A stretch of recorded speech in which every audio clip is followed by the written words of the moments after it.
So I want to riff on that point a Okay. bit more. This is again a big challenge, right? Which is you want to be useful to the other person, but and this is literally verbatim from what I hear from many seed stage founders, especially in the US India corridor, is hey, I'm like a seed stage founder, 26-year-old coming into Silicon Valley for the first time. What can I do? How can I help like a VP at Meta? Right. And the reality is that he or she needs help from that VP on product roadmap, like coaching, whatever you call it. Um, how do you unblock this, right? Like how do you look at this? And in fact, I had this similar discussion with another US India VC firm who had the same thing, which is that look, all these operators that are out there, I mean, they can do so much, but then how do you align incentives, right? I mean, it's not that they don't want to give back, but there is a legitimate value of their time. They can only do so much in a day. All these people, I mean, by definition, they're at that stage, they are like super busy. So how do you help founders unblock this? Yeah. So there's there's surprising ways in which you can help. And I'm not going to give a prescription in that, you should go to LinkedIn and find out somebody who works at, you know, the competitor and like see how you can poach them or something like that. Rather, you've got to like ask, okay, they're going to tell you the pain points and you're going to like say how you can help. And then maybe that, drives your own roadmap.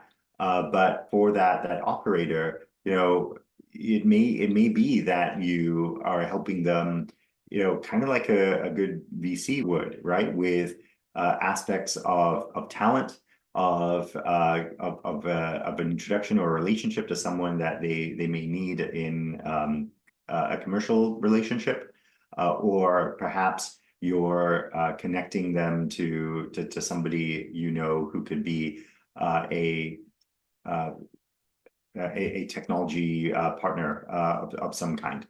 Because you're meeting people, because the chances are, if you're meeting the VP and like you said, Meta, maybe you're meeting a VP at Salesforce, and then you're talking to another VP somewhere else, right? Like you can connect these people in ways that might surprise you. So I mean that is one like approach. It is like very hard, and you won't like know immediately, right? In the first meeting, like what can I do? And that's the thing. People aren't expecting that you're going to do something for them right there. I think the key is that you do not forget. And that's when unexpectedly, in fact, 6, 8, 12 months later, you say, like, I'm working on something and I just talked to this person, and I think that they're like what you're looking for, who you need. I think this would be helpful. Can I invite you to this thing that I heard about? I just read this article, right? Like just doing things that show care and appreciation for that person and what's important to them, and remembering out of the blue. So you don't need to show up in that moment, but rather in a time and space that signifies care and appreciation for that individual. Yeah, totally. I think it's what I'm hearing from you is I think it's less about quid pro quo. I think it's more of Yeah. a mindset and an approach, right? And you being sort of thoughtful about about how you can be beneficial to the other person. And frankly, I think a lot of these people, the good part is that they're themselves coming in with a huge growth mindset, right? Even if you are a exec in a company or you are a tier one VC, the reason that they've had kind of that success and they're at that place is because they are learning machines. So A, they are looking to learn new things, new technologies, which can sort of make them better at their own jobs. And there's a likelihood that a C stage founder is actually working on the cutting edge in their field. That's one. Second is I think as you said, right? I think events. I think they're always looking to meet new people, interesting people to hire, to partner with, to collaborate, again, to learn from, right? In fact, with Suhas Motwani, who's the founder of the Product Folks, and he said something very interesting, which is it's called permissionless problem solving. And he sort of mentioned it in the context of community building, but I'm just connecting the dots. Yeah, And I'm like, if you are meeting somebody who is, as you perceive it, way ahead of you in life, you don't need their permission to kind of help them or contribute to their lives in a meaningful way, right? Just do it and do it over a period of time. that's right. Yeah. And therefore you will cement again your credibility in doing so. Yeah.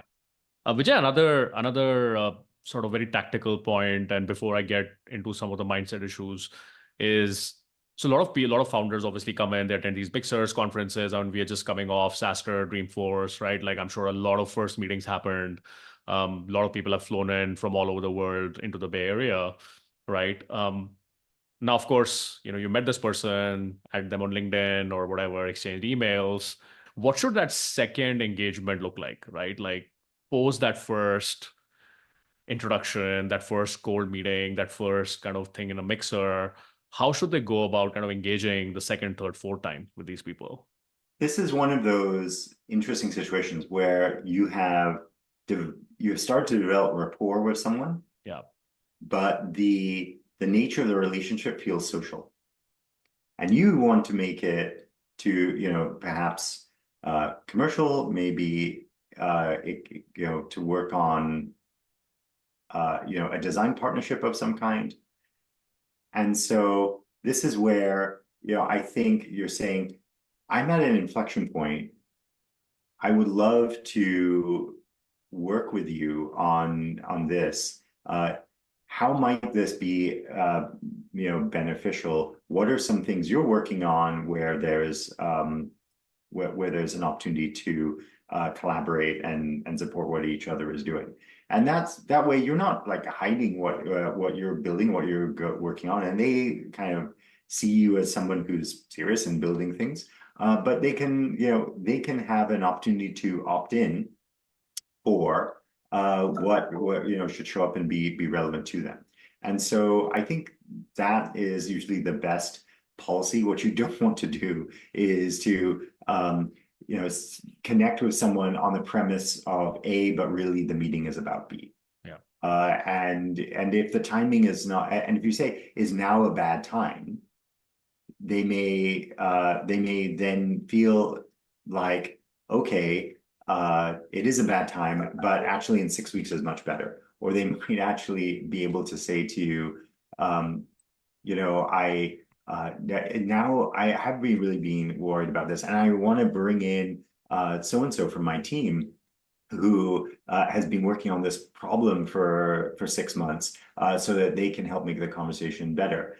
There are some interesting things in human psychology, one of which is if you tell people, this might not be for you, or in fact, I don't, you feel free to say no. Like they actually feel like much less stress about whether or not to say yes or no, and they may be slightly more likely to agree, or if not now, give you an indication of when is a good time. So, what you're doing there is you're showing respect for them, you're giving them an out, and you're showing respect for their time, and of course, being intentional and serious about the meeting you're trying to have.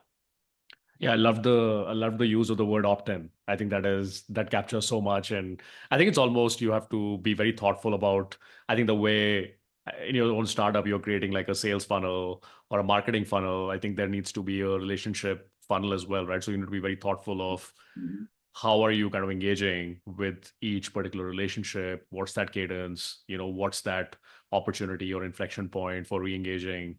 So of course, to have that space for opt-in and to also really have that kind of space to make it fun, right? Like, I mean, nobody wants to really just do and meet new people for just business, right? I mean, that's my learning. Like people want to build trust with others. They want to learn from them. They want to kind of really get to know the person, quote unquote, behind whatever that transaction is going to be at some point.